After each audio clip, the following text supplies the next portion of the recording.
Welcome to Clipper TV in this episode of District Diamonds, where achievement is celebrated with pride and enthusiasm. Today we are on location at the Indigo Mills building in Chester, where we're going to focus on part 2 of our Byrd segment and the artisan craft of master upholsterer William Byrd. Let's get started. Okay, William, I'm back. I'm ready. I got my work clothes on. Got your work clothes on. Let's get started. Absolutely. So as I mentioned before, we're going to be doing this slip seat. This slip seat actually has 2 fabrics on here. So it was done by someone before. Somebody liked this fabric at one time. I don't know who, but somebody liked it at one time. And somebody liked that fabric at one time also. So it was also, somebody reupholstered it also. So basically what we're going to do is first we're going to strip this down. In order to strip it down, we have to use a basic tool called a staple puller or a ripper. There are several kinds of rippers that you can use. You can use this with a mallet. You can use this with just your hands trying to take the staples out so that you can get them released. A good other tool to have in this instance is to have side cutters, because sometimes staples break. And what you want to do is you want to make sure that the wood is clean, because most upholsterers use their hand, and to get the fabric smooth, you have to run your hands across the wood. So, if there's some protrusions out like that, you could possibly get cut. And one thing we want to mention about this is that you also always want to be as safe as possible when you're doing upholstery. You're using pneumatic tools, you're using things that could actually cut or harm you. So you want to be also very mindful of what you're doing when you're doing upholstery, because there are some things that could hurt you if you don't use them properly. Noted. Okay, so we're going to start with this, and I'm going to let you do a couple of these. Now, a lot of times when I look at pieces like this, I can tell the age of the piece. One, because of the wood. One, what kind of tools they used. So right now we see nail heads. That means someone took a tack hammer and actually kind of spit tack. I'll give you an example. This is a hammer, and as you can see, it has a metallic end to it. So this tack of an upholsterer, master craftsman, upholsterer of older descent, he would actually take these. There would be a box of tacks. He would actually tip this in the tack into the tacks, and he would put them in his mouth. Oh boy. And then he would line the tack up with the head. That's how you would do it in a tack hammer situation. Nowadays, people use this is a form of fastening, as I mentioned. When you're applying fabrics and you're applying materials to pieces, it's called fastening. So you're fastening the fabric to the structure. So in this instance, like I said, you use the tack hammer. Nowadays, we use staple gun, because you can fire a whole lot more and a lot faster. This is what you do in a larger setting in industries when you're mass producing furniture. Staple guns are very fast, they're very reliable, and they're much easier. Okay, so like I said, we're going to begin with stripping the fabric down. Now, basically, stripping the fabric down in a reupholstering setting. Of course, if it's brand new, you're just going to be upholstering it. In this instance, we're reupholstering, so we're reapplying the fabric. So we have to take the old fabric off and we have to replace it with the new. So basically, you would take your staple puller, you would get it under the tack and lift it up. Now, if it gets, like in this instance where they're here, if it was a staple or something like that, if it was stuck in there or a staple broke, you would use your side cutter and pull it out. Okay, like I said, you always want to keep all surfaces as clean as possible. One, for safety reasons, and secondly, because you'll be applying other fabrics on top of there, and it could possibly tear the fabric. If there's a staple sticking up here, and it's short enough and it's in there hard enough, if you pull it across there, it'll rip and tear your fabric. So you don't want that happening, because fabric is money. Okay, so you want me to pull up one of these? Yeah, I'm going to get you to pull it because it's very easy. Okay, so what you're going to do is you always want to work away from you with the staple. You want to locate your nail head, and you just want to get under it and lift it up. And basically, that's all you do. Okay. Want to try it? Okay. Right, I got one right there for you. Right here on yes, the floor. Right. So you're going to turn it down. Turn it down. So that it goes into the wood. Now, you don't want to dig so hard that you kind of tear up the wood, because remember, you got to replace it. But you want to get it up under the nail and lift it up. Bop, boom. She's a pro, master. Fantastic. So I want to say this also. you want to be an upholsterer or you want to do upholstery. Upholstery is kind of messy, because imagine if I had 200 of these chairs and I had to strip them down and I need to keep it moving. I'm going to have a pile of these all over the place. So upholstery is not one of the neatest jobs. Let me say, the finished product is neat, but the process is a little. Exactly. So we're going to make sure that our wood is good. There's no imperfections in our wood. It's not broken. It's still solid. It could probably still support what we need to do in this application. It's, like I said, it's just a slip sleeve. It's going to sit on top of there, and that's going to be done. We're going to be done with it. So we're going to go back and look over all our wood. We're going to see in this states, we got staples here. We want to make sure we get those out. We want to make sure we get all it. Anything that's going to cause us any protrusion or anything with the fabric and maybe possibly damage our fabric, we're going to get that out of the way. And like I said, this also will help us stop any injuries that we may cause ourselves if it's sticking out, cuts and things of that nature. Believe you me, you don't want that happening. So we pre-cut our foam already to the size. It fits around there. Usually when you cut the foam, you want to leave 1/4 to 1/2 inch over the edge. I'm pretty good at that. So you leave 1/4 to 1/2 inch over the edge. What this does is it also protects it from the hard edge. From when the foam rolls around the side, it protects the fabric from hitting up directly against the wood. That's going to cause bad abrasions, or going to cause your fabric to turn if it's running up against the wood. Also, like I said, it gives it, when it's around, it kind of helps crown. And what we mean by crowning is we want it to rise. We want it to look like it has kind of a bubble setting. In this case, we're only going to use a 1 inch. We're going to keep this flat. But say I wanted this to look like, this. What I would do is I'd take another piece of foam and put it here. And what that would do is give me a higher crown. Okay, yeah, exactly. Okay. It dome. You can call it a dome. It would dome it in the center. But we're going to go ahead and stick with the flat seat because we're going to go with this application. And the first time we put this on there, we got it measured and cut. We're going to apply a little spray adhesive so that it doesn't move or shift on us. Apply it to both sides because it tacks well when you apply it to both sides. You let this dry on there, it attacks to that side, and it's a much tighter seal on bond on. And tack is just meaning it gets sticky. It gets sticky. Yes, exactly. That's called tacking, absolutely. So we lined that up. We can turn it over. I'm going to be a little more precise with this. Doing it from the bottom side kind of gives you an idea where to lay it. You always want your front edge nice and straight. You want all your foams, you want all your foams to fit as straight as possible, because if you start out and you start at the base crooked, it's going to finish crooked.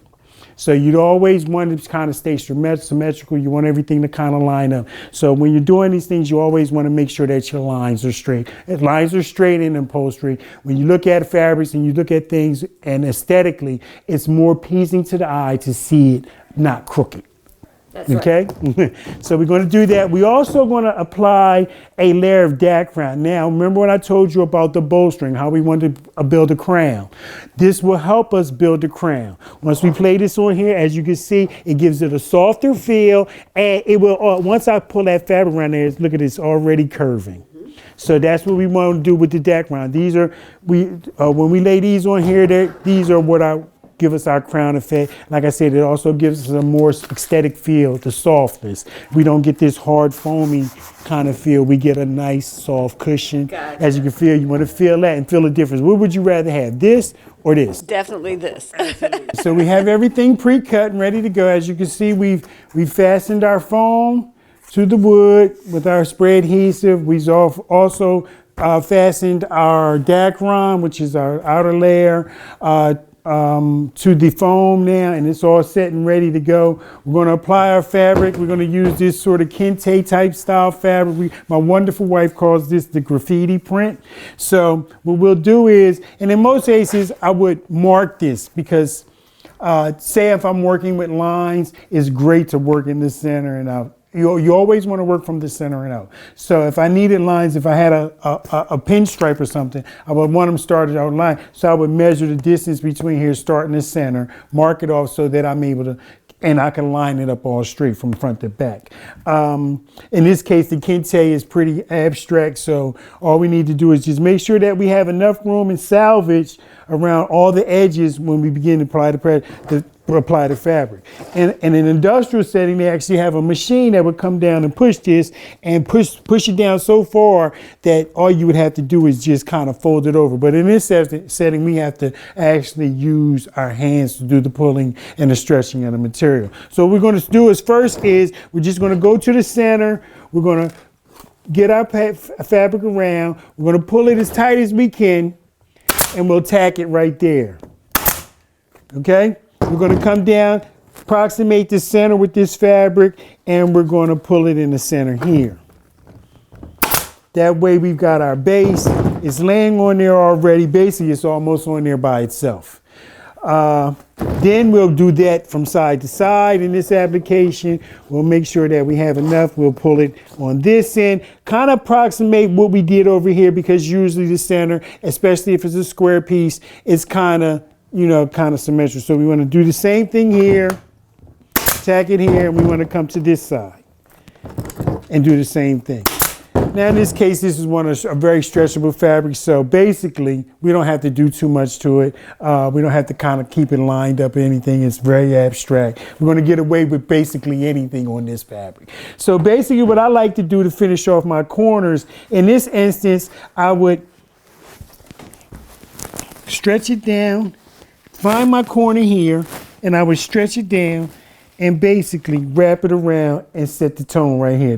That's my front edge. So once I get that set, I would come over here, I would kind of hold it here on this side and give it this tack. I don't even have to worry about that side because I just now stretched it kind of where I really wanted it. So all I got to do is go back over here and look at it again, kind of stretch it over here, and kind of give it an eye. This is, like I said, this is a very abstract fabric. I don't have to do too much about keeping it symmetric because it's going to kind of give its own character once I'm done with it. As long as it's somewhat straight, we could go by threads and everything. But like I said, this is a very abstract fabric and it's a very simple process. Same thing here. I'll come down here, I'll pull it, I'll get my center, pull it, and kind of tack it.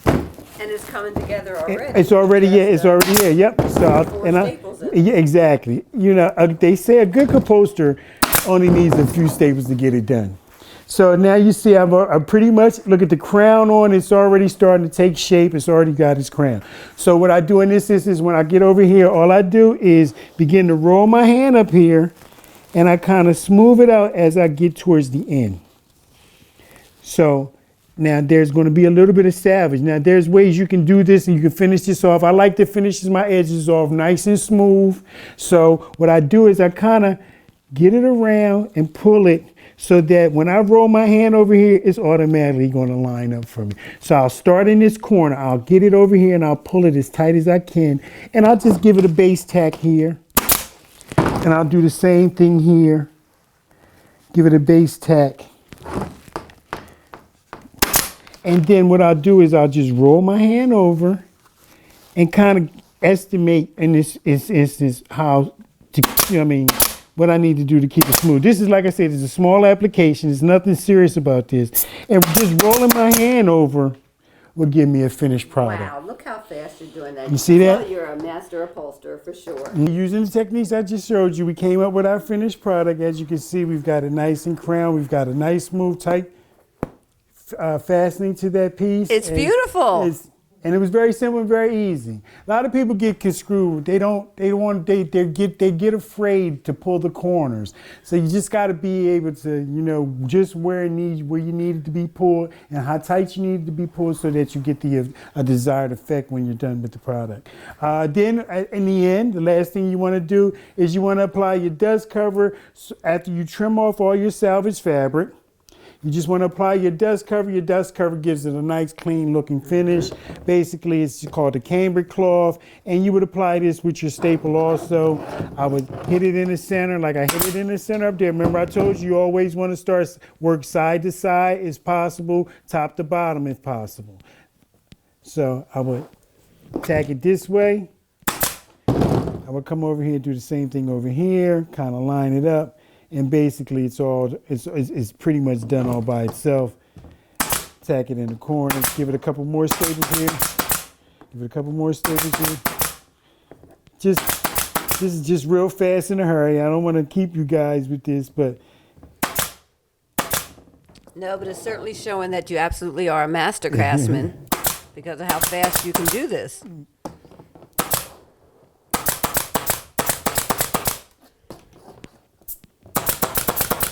There you have it. Look at that. Wonderful, and it already looks comfortable. You sit and it goes right in your chair. Go right in your chair. And look what it did already to the chair. Now you got me thinking I want to paint the chair black. Okay. And that so would that's look nice. Exactly how it would work. Is that what would be your next step after you do the So, upholstery? in this instance, I'm actually going to use another fabric on there. So I'm going to change the fabric out. I'm going to restain it. So one of the many things that we do in upholstery, we do wood, and here at Sitting Pretty is that we do wood refinishing, repair, and restoration, meaning we would strip this chair down, take the finish off of it, sand it, correct any imperfections in the wood, and then restain and refinish this piece to bring it actually back, to actually restore the whole piece. And that's what we're going to do with this paper. I found this on the streets of Philadelphia, and it was an amazing piece. When I saw it, the detail in the wood in the back is exquisite. They don't do that. That's actually each little piece of wood or veneer which is applied to that, is laid in their hand, is hand laid in there. So that when I saw it, I was like, oh my goodness, they don't know what they're getting rid of it. You could take pieces of furniture like this right off the street and restore them and bring back value to them. So that's what we do in the upholstery trade. Oh, that is fabulous. Mm-hmm. And this is something that you'd like to bring to the students in Chester High School. Absolutely. What do you have in mind for trying to get them involved with this? So currently my wife is working with Cigna and her organization, and they're doing a leadership academy. I thought in my capacity, I could possibly bring some kind of vocational training or skills to the students in upholstery and the industry. It's a very wide and vast industry, over 400 million jobs are, because if you think about it, you got people making car seats, yeah. they're making draperies, they're doing your pillows. So any seamstress, she's involved in the upholstery crafts. Anybody that sews your pillows or does your furniture or your curtains.